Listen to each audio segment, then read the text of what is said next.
What's up, people? How you doing? It's Jacob, GPG Touring, and today I'm here with Danny Paschall. Say hi, Danny. What up, folks? How are you? How's things?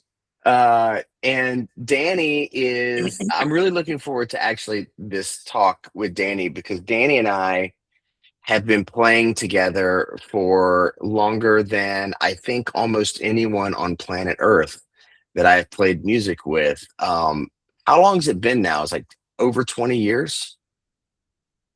It's about that, I would say. Yeah, And some change. right. Yeah, yeah. That's I, cool. I you know, when I think back on it, I don't really understand how how it all like sort of came together, but moreover, I'm thankful for it because you've dude, I been mean, a part of the whole thing for a long time, you know? it's we've had the ups and downs, the strikes and gutters, as it were, and we abide. uh, that's right. That's right. We abide. That's right. Phone Um, ringing, Danny. the phone. Anyway, um, or Thank Donnie, you, I guess. thank you, Donnie. Thank you, Donnie. Um, uh, that's if you don't know that, folks, that's a Big Lebowski thing. All right, Danny, tell us Yeah. about you. Let's start. Maybe let's start from the beginning. So like you're a drummer. You've been a drummer for how long now? And what got you into drums? Like what were some of like your earliest band like influences and stuff? Like give me the skinny. I started playing when I was about 10. I developed an interest in them like a year before that because I went down like when my grandfather was still living in Bluebell, PA. When we anytime we'd visit up there, he had this really nice, I think it was like a oyster pearl wrap Ludwig kit in the That's cool. basement. And it was also like at that same time that I discovered, my dad never had cable in the house. So like anytime we went to Philly to like visit the grandparents and everything, they had MTV, and I discovered MTV through there. So like I got into music heavily from that, like, and just like like I would see all the grunge stuff and get influenced by that, like Soundgarden and yeah, Alice in Chains and all that stuff, and that kind of like kick started a sort of like I want to play music, Right. and the drums came naturally to me because everybody in my dad's on my dad's side of the family is musical in some way, like, Oh, and at least three of them, I've got my dad. I got like you know, he's got like five brothers, one sister, and they all are musical in some capacity, including my dad. He plays drums too.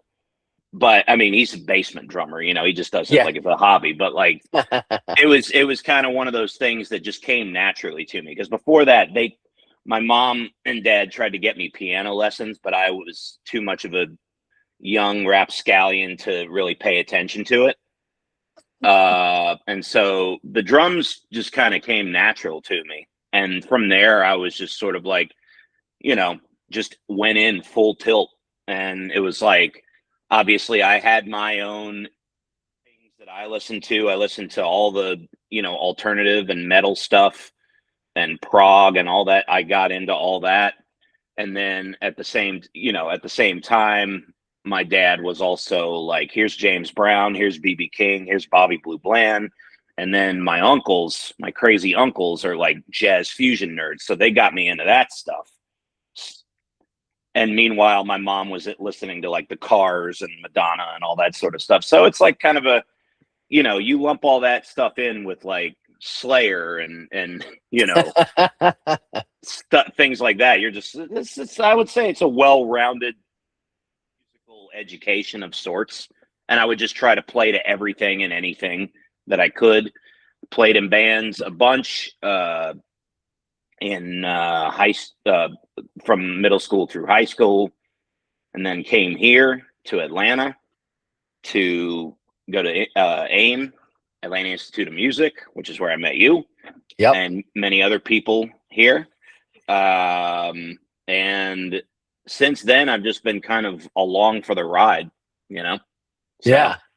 Um, man, first off, did you know that have I ever talked about the fact that my mom like basically spoon and or force fed me Madonna as a kid as well? Because like that was like definitely a big part of my first musical memories, like was oh, yeah. being like my mom and I lived in a super small house with my grandmother, and we shared a room, and Yeah. it was and every night she would put on Madonna like when it was like basically time to go to bed. And so it was like Madonna slow jams like as you go to sleep. But anyway, Not um bad. I, I mean I guess every woman in that era was listening to Madonna. I mean, who wasn't, I guess. Oh yeah, look. I I mean, mean, hey man, I look. I give it to her, man. Some of that early Madonna stuff is killer. I mean, "Live to Tell" is like one of my favorite songs of all time. That yeah, song is awesome. yeah, it You really know, is. Yeah, I always loved Borderline. Borderline was like my jam. you look But like the you're a borderline jammer. yeah. All right, all right, all right. But no, well, how did okay, so can we actually talk about like the musical progression for a minute? Because this is actually something I'm curious about. Like you said you got into grunge first, like at what point in the timelines were these things uh made to known, or is it just kind of a jumble at this point? I mean, like was it like around like your teenage years you found out about jazz fusion, or like when did you start listening to metal versus like the grunge stuff? Like what, and I know you mentioned your uncles and your dad and a bunch of people, but like when did some of these things start to become I mean, consistent in your life, you know what I mean? it was. I mean, it's sort of a jumble, but I would say that like the or. I mean, if I were to give any kind of order, like I would listen. You know, and if I was like riding around with my mom, she'd be playing Hall and Oates or the Cars, or Madonna, or the Eagles, Right. and then again, my dad would be, like I said, jamming James Brown, Bobby Blue Bland, BB King, and guys like that.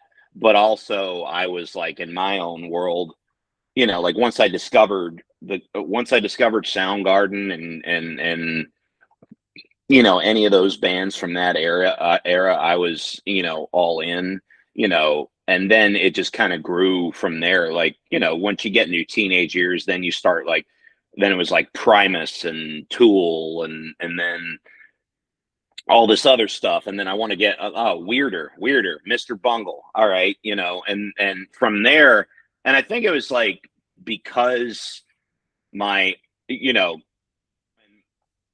my uncles noticed that, like, oh wow, he's actually like digging into the drums, and getting into it. So you know they'd show me like Elvin Jones or Mm, Steve Gadd or uh, um, and like my uncle got me into Frank Zappa and King Crimson, and so that kind of like, it's just, and then it just kind of it snowballs from there, and then I was just sort of like picking up things from what I heard, like, oh, this band really is influenced by them, and you just kind of start connecting dots from there, and then you hear from people, and of course, then there's always like when you're in high school and you're hanging around a bunch of ne'er do wells, there's always going to be like somebody that they're going to get you into. Like, it's just like, right.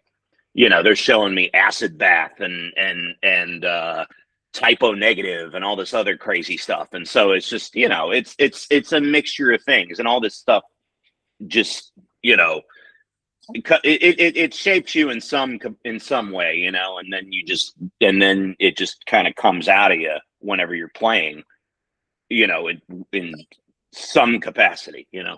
It's interesting how, I mean, our experiences and finding out about music is so much different, and so much different yet the same than a lot of kids like these days.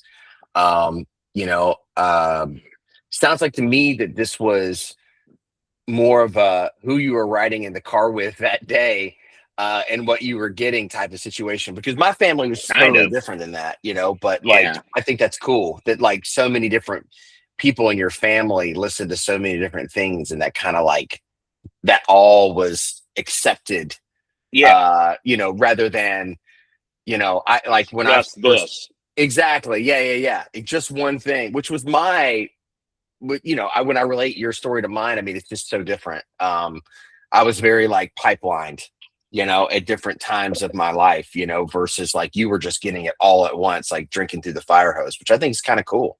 Um, you know, Yeah, I mean, you mentioned like kids nowadays, like how they listen to music. I've been in poll mode for like the last couple of months because every single kid that comes in, so I teach lessons during the week. Every single kid that comes in, I've always asked them, and I'm sure you've, come across this too in your days of teaching, where like you ask a kid, like, what are they into musically, and they have no idea. right? And it's just like that's a whole thing right there where it's like, oh cool, I have to form a taste for this kid, all right. But and that's like treading a fine line that could either be really cool or really disastrous. Right. Uh but um but but also, like, I've been asking kids like these days, like, where do you get your music from? How do you find out about your music? And they all say the same thing: Instagram, TikTok, YouTube, and memes and reels and things like that. and Right. I, and then you get, every now and again, you get your kid that is just like really into it, and they've already got it figured out, and they've got the clique that they talk to where they know about somebody that I don't know about, and it's just like, great, please tell me more about that, so Or you find these kids these days that you find them, and then, you know, it was like that one show that we had in Rome, and I think you were on this. I can't remember what, but we were playing the Tom Petty show, and we looked up in like the little balcony, or like the little side, you know, place, like the little, I yeah, can't remember what you call them, but like the balcony. it's like the little balcony, you know, that like runs off the side of the stage, Yeah. and the box seats. That's what I'm looking for. And so, and there's this kid literally singing every word of the Tom Petty show, and he's like 12, and like, you know, I'm just like amazed, you know. But the more and more I'm seeing, or I'm running into kids that are, you know, looking back at some of these like classic bands that we love and know, and they're like almost old souls born in the new world. So there's a small contingency of these kids too, you know. So it's just kind of interesting, Yeah. because how people encounter music, you know, defines their taste, their, you know, I sometimes their ideologies on life, and like a whole variety of things that are how they live their life, who they associate themselves with, and Yeah. like just the impact of music can steer them in one direction or another. But Yeah. well, man, so like, so we've gotten that out of the way, like how you're a hodgepodge of sorts. Um, tell me, so what's been your experience like professionally working in Atlanta, and like the scene and the people, like who are some of the people that like you feel like that when you first moved here like really inspires you to keep going? Like who are some of the people that still inspire you, you know? Like is there anybody like, I guess locally, and I guess we could kind of open this up to being like a more of a national overarching thing. I mean, you talked about a lot of bands that got you were exposed to, but maybe like who's inspiring you now, and maybe who inspired you when you first moved to Atlanta to like to keep going with this crazy idea of being a Well, drummer. well, as far as Atlanta is concerned, I mean, I will just go ahead and say it right now. Pretty much, I would say the main reason, one of the big reasons I'm still here is because of Kevin Scott, now of Government Mule fame. But of course, he's done a bajillion things over the last 20 plus years. You know what I mean? That so like me and him, I just met him at a jam one time, and we hit it off, and we we're into a bunch of crazy stuff like free jazz and just being as wackaloon as humanly possible in playing. And so he started a jam here for those who don't know, in Atlanta, that was pretty much an avant-garde free jam that went on for at least like 15 years, I'd say, in Atlanta. And it was basically, it was a one of a kind thing, and you can Yeah, it was an attest to this. anti-jam. It's It like was an Yeah, if you've ever been to a jam session before, it's like there's a set of rules. Sometimes yeah, it's like you sign up on a sheet and wait your turn and somebody yeah, curates it. Sometimes it's a little bit more organic than that. You just kind of meet a couple people, they throw you up yeah, there, and then the jams are like, we play blues here and that's all that we play, or yeah, we play yeah, jazz here and that's all we play, or this is an right, R&B jam. yeah, yeah. Kevin was like the anti-jam. Oh yeah. Yeah, no, it's totally the anti jam in the regular sense. But like I would say, like, because he was the first musician, I would say, that I kind of bonded with in terms of like getting gigs around town. Because you get into the wheelhouse of like, okay, I'm gonna do this for a living now, and you're just playing all these miserable, you know, cover gigs that go, 10 to 2 for $100 every night. And Yeah. and I mean, look, you got to do it. You got to do what you got to do, whatever. But that can easily wear on anybody, I think, if they have some kind of like, passion in what they do. Because you don't, Right. I mean, obviously, which is not any shot to any weekend warriors out there. Look, if you feel good doing that, please, by all means, continue Yeah. doing that. But I think with Kevin, like he's just like, and still to this day, like we're uh, we'd be geeking out over the same sort of stuff, and so that's why anytime I've ever gotten the chance to play with him in any capacity, that's inspired me a lot, and kept me here, I would say. And thanks to him, I learned about Colonel Bruce Hampton, Hmm. which you have also played with Yeah. and been in the van with.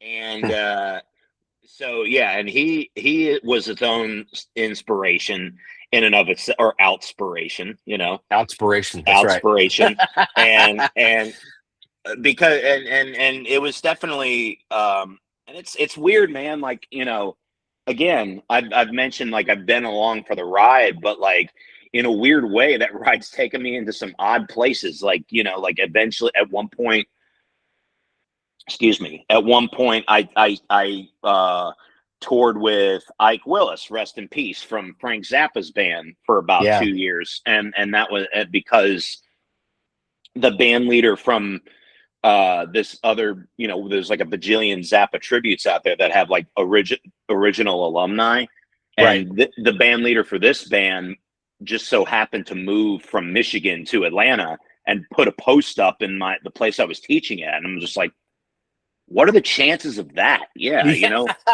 and then again, that led me to Colonel Bruce, and then later on I mean, and it's not, I shouldn't say a weird meeting, but like it's sort of, because it's just like if you're in in the place where things are happening, then you're going to run into somebody at some point. But like Mastodon, one of the best metal bands, I would say, of all time, Yeah. based in Atlanta. Woo And woo. I got to play with I got to meet and play with Brent Hines, who unfortunately R.I.P. passed away last year, Yeah. and played with him and recorded with him and did some shows, and almost got into all sorts of weird trouble along the way, and just sort of like, oh dear God, am I going to die tonight? Oh no, Right. and it's or what's going to happen tonight? And Tell me a little bit about your time with Brent. I I think we mean, could double click into this a little bit, like because um, if you're not familiar with Brent Hines of Macedon, if you're not a metal person, you can at least appreciate the man and the influence and sort of like the just like you mentioned with Kevin. I feel like Brent and Kevin had very similar natural beacons, yeah, if you will. Like yeah, I think one of the things that makes Kevin so uniquely special, like whenever I first met him with you introduced me to Kevin, um, was that the like whenever I first met him, I just felt like he was just a magnet. You know what I mean? There's just some people when they walk into the room, they just have a they different emanate. aura. Yeah, Yeah. it's just they just illuminate like for everyone Oh around them yeah. to see. And it like Kevin had that when even when nobody knew who Kevin Scott was. Like you just when he walked in the room and you started talking to him, you just knew that he was special, Yeah. and my limited exchanges with Brent was exactly the same as that. Like he just had like that magnetism about him. It's like and he drew interesting people into his world, Oh just like yeah. Kevin does.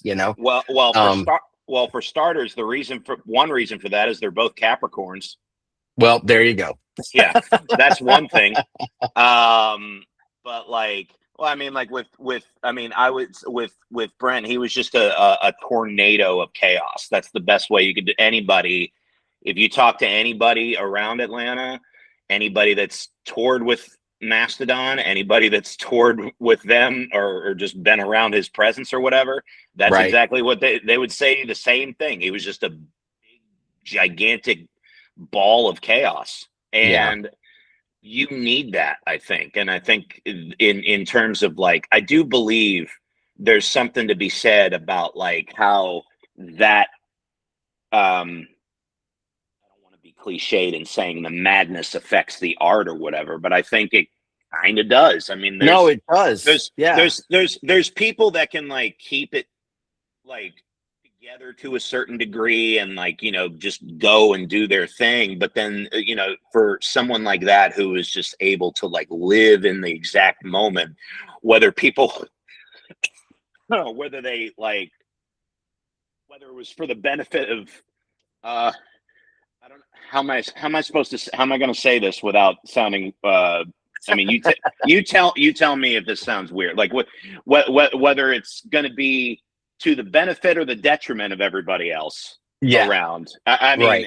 and I say that in all love, Of course. obviously, Yeah. Yeah. Yeah. because it was just like you know it's the Tasmanian devil, man. I mean, like that's what he was, That's and what he was. that's what he was. And I think you know, playing with him gave me a little bit of that Tasmanian devil Yeah. because, admittedly, I mean, like I would say beforehand, and I don't want to, like I'm not like, I guess, like I'm composed to a certain degree, but like I can also be super silly, you Right. know. Sure. But then there's also moments in me that like I feel timid doing certain things, because it's just sort of like, Right. it, and I wouldn't really know how to explain it. Like sometimes I feel timid about doing certain things, but I guess like playing around him would just kind of took away the timidness, you Right. know, and just kind of really showed me how to just sort of like just you know be present and in the moment, I guess. I know that's probably sounds super cheesy, but No, like no, it doesn't. It's hard to talk about these things without feeling that way, but it really is yeah, true. I think about something that Jeff Mosier said once a long time ago that people like Bruce, you know, and I think yeah, that people like Kevin and Brent sort of also fall into this category of like, he gave you permission to yes, do all the things and to be that particular way, on stage or wherever else. So um that was definitely the case with me. I mean, I know that Kevin and Bruce both had a profound impact on me on stage not being so like uptight, just Yeah. because I came from like military world. So like, I was like so wound, so tight, Yeah. and I think that Kevin and you know, Bruce. Bruce both had an impact on me and letting me just like, Oh especially at yeah. that jam and whatever else. And I never had a chance to play with Brent, but I'm sure the feeling is the same. Yeah, well, I mean that too. With Brent, it could have been either, it could have gone either way. You know what I mean? And that was more like, the stuff that Bruce prepared you for. I guess, if that makes any sense. And with Bruce, I know a lot of people to this day will say like, like obviously he had an effect on all of us in some way, and like, and like how we think about music and how we approach music, but and life too. But Right. also like, there would be some people that would just be like, oh my God, man, like they walk away with like, you know I guess making it sound like they were horror stories or whatever. Not horror stories, but I guess just sort of like, like that stuff that he would do where it's just like everybody sounded good tonight except for, like Yeah. when he would do stuff like that, that would like put everybody on edge. I found it funny. Right. Help it. I found it funny. Even if he was trying to get me, I couldn't Right.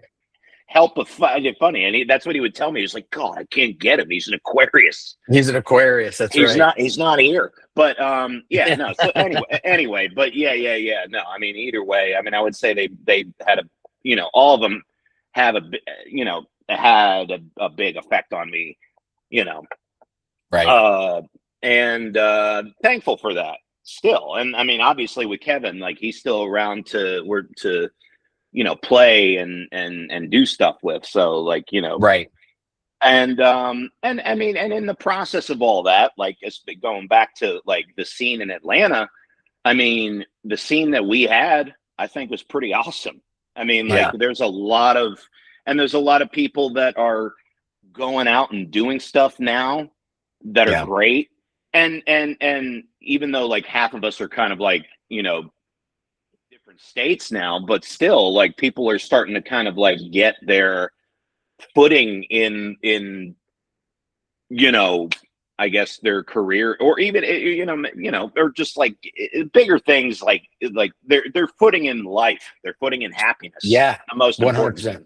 thing, so or something like that. I don't know, I'm just like It's, talking. I mean, it was a special moment, dude. I mean, that era of, I mean, we talk about it all the time, around the band and stuff. And, so many of them are like, well, I wish I was there, because it sounds amazing. Because it It was was. amazing. Like looking back on it, like it was 100% amazing. It's the And, best. and yeah, I mean, it definitely was, career and life altering, you know, I would not be the person that I was if I didn't encounter the people that I encountered, at that particular moment in time, Right. so that's what makes it super cool. Um, I well, agree. I mean, like, I guess in closing, I'd like to know, like what you're listening to right now, like what's inspiring you, like to want to get behind the drums and like practice, like what bands or what maybe drummers or anything like that. Like, is there anything out there that you've seen lately, heard lately that you're just like really excited um about? Because I'd love to know. Geez. I mean, You're out there uh, a whole I, lot more than me, I've so been well. I've been one of my favorite, as far as drummers are concerned. Let me see. I mean, like I would say like Dan Weiss. I think is an awesome drummer. oh Uh, man, yeah, so Dan good. Weiss. Like and like he had a project called Stair Baby that was like he released a record a couple of years ago that I still listen to. That's pretty inspiring. Sleepy Time Gorilla Museum is another one. They're a wacky band. and they're just so cool. I mean, I got to I've see never them. heard of that, but when you tell me that, I like there's a part of me is like, is he punking me right now and telling me just No, like these? no. That's a legit band. No, Sleepy Time Gorilla Museum. They're from Oakland, and they're like, I think Oakland, and then they're like they just created like the weirdest music possible, but I think like in the best way possible. And then they like stopped and like hadn't done anything for 20 years, and then they came back, and it was like the coolest ever. Oh wow, yeah. And I'm looking at. Oh, it looks like they're coming to the Earl, yeah, Atlanta. yeah, Yeah, that's cool. yeah. I'd recommend going if you hadn't seen it. They're a special band. I would definitely say like they're one of those that's like, in a world of bands that everybody tells you should like, or like, that Right. are critically acclaimed or whatever. I would say I would say that those guys are legit. Yeah, they've been inspiring me. This one isn't so much drums, but like I've been listening to a lot of ambient music over the last couple of years, because I just like I need Oh, like, well, I mean, part of it is like sort of like wind down music after I'm done, but also at the same time, like, ambient. I think what's cool about ambient music, like Brian Eno or Boards of Canada, or like Boards of Canada is actually a band that I've just started to get into now. So it's and people like that, and then there's dark ambient stuff, which is like basically should be horror movie music, but like Lustmord or something. mm, Anyway, that stuff, I mean, I think like it just is what's cool about it is that I think everybody forgets, like when you're making music, the biggest, one of the most biggest and important things about it is the tone. Like, what's the tone going to be?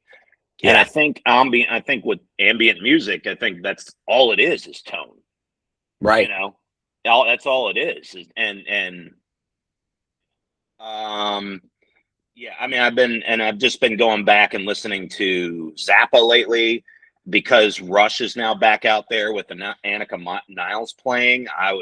Drums.